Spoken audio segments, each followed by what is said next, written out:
ireo zay mitaky an'izay fiverenana eo amin'ny latabatra boribory zay mieritreritra hoe zany no hamahana ny olana mahazo ny vahoaka malagasy dia ireo anie tsy mpamatsy vola fa ny mpamatsy vola no ilain'ny mpitondra ilain'ny vahoaka malagasy hamaha ny olana zay heverina hoe ilaina eto amin'ny firenena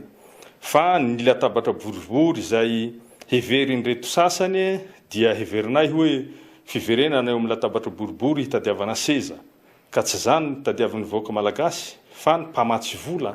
raha mpamatsy vola no miantso dia heveriko hoe rariny tsy hitsy ny mpitondra fanjakana raha midinaka amin'ny latabatra boribory hitadiavana ny vahaolana zay mahazo ny firenena fa raha ireo mpanao politika ireo dia hoy zahay hoe mandrasa ny 2018 dia angony tsara ny latabatra boriborinao hoento ny zavatra hoentinao ho an'ny vahoaka malagasy zay heverina hoe ny fifidianana no hitsarana zay ataonao fa tsy nareo zay efa hita